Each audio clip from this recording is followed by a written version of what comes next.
Hey, what's going on, guys, and welcome back. So Tales of Tenorio just launched, and so far I'm having a lot of fun playing the game despite some of the bug issues, and because of this I wanted to put together an early tips and tricks guide for those just diving in. Now, like I say with any early guide for a game that just released, there are likely going to be a lot of changes via patches, especially since the game is currently only released with 2 stadiums out of what I'm assuming will at least be 8 of them.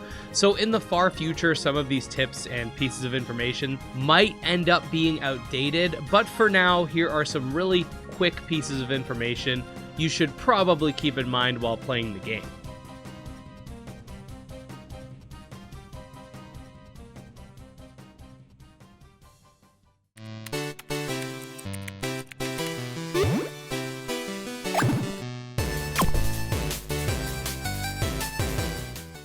Alright, so first tip is something that you definitely need to know or you'll end up being underpowered. When your Tenorian level up, they can learn moves. However, it's not the same as in Pokemon where you'll automatically be asked if you want to swap your moves out. Instead, you actually have to do this via the summary menu manually. Don't forget to periodically check to see if anyone's learned anything new, because it's very easy to sort of just play through the game and ignore the battle dialogue. Meanwhile, you might just have a bunch of new moves with better base power, and I definitely made this mistake early on myself.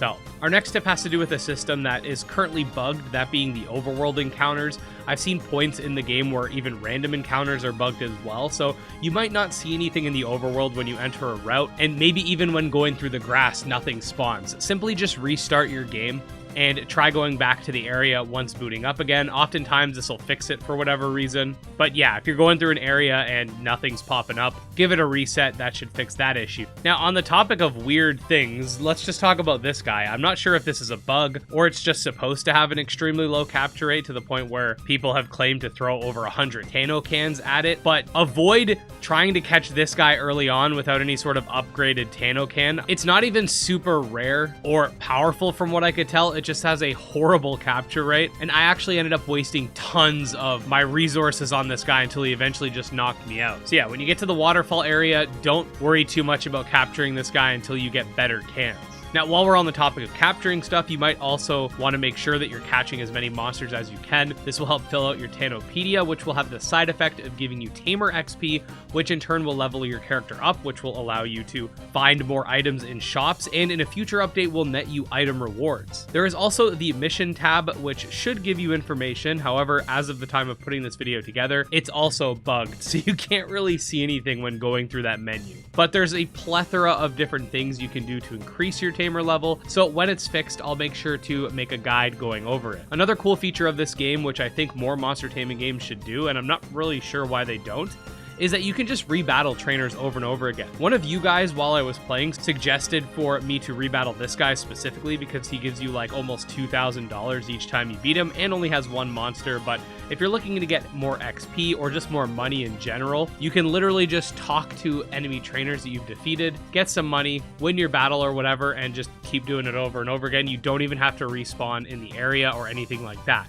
Another tip that I thought was kind of cool is that you can actually get a speed boost with mounts, which again was something one of you guys informed me of while I was playing. You get your first mount after the farm quest and can equip it just by selecting it in the bag menu, then pressing shift in the overworld. While riding around on it, it's definitely much faster, but if you press space, you'll actually get a little boost to your speed that can be used over and over again.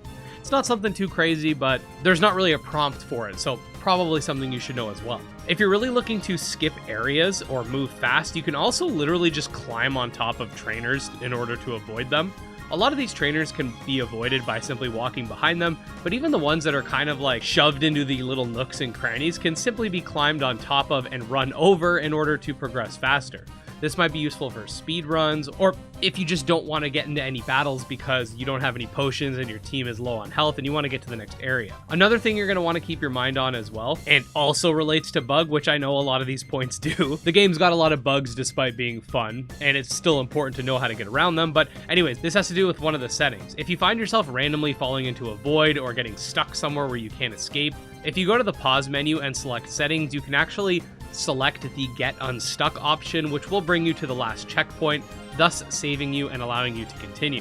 Okay, next point's about shinies and the limitations of shiny chaining. So in TOT, there are different ways you can hunt for shinies, which include soft resetting for your starter, horde encounters, special shiny events, like the one coming this weekend, and of course, chaining, which allows you to essentially beat down Tenarian over and over again, creating a chain. This will increase your shiny odds exponentially, and apparently as of the time I'm recording this, the devs plan to reveal the inner workings of the system, so stay tuned to a follow-up video. However, the max odds you can get in a shiny chain are 256, and the chain will be broken by defeating any Tenorian of a different species than the one you are chaining, finding a shiny, or blacking out. The game gives you a little indicator of what chain number you're on, and these can go all the way up to 1,000 before the chain breaks by itself, and as far as I know, there's no guaranteed pity system either, so keep that in mind as well. The final point on this list is to actually join the Tales of Tenorio Discord.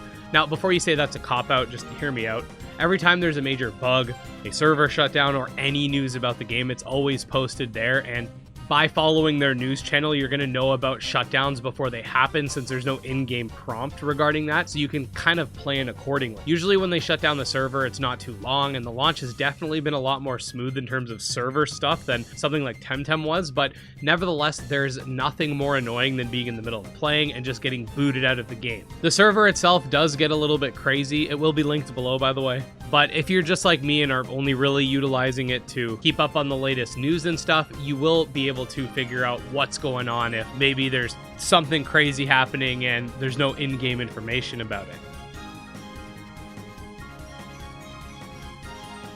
And there you go, guys. Those are my 10 tips and tricks for Tales of Tenorio. Now, do keep in mind, like I said, game just came out. More and more things are coming. We didn't touch on ruptures or some of the other quote-unquote endgame content, and that's because we will likely make a subsequent tips and tricks video and dedicated guides for each aspect of the game anyways. That being said, if you are a fan of monster taming games and want more content, definitely subscribe to the channel for daily monster taming videos. You can also check out my Twitter, Discord, Patreon, channel memberships, and more linked below. And special thanks to our supporters, especially Jim Hamilton, Drove Ghost, Candy Marunci, Tragsoft, and Nemo.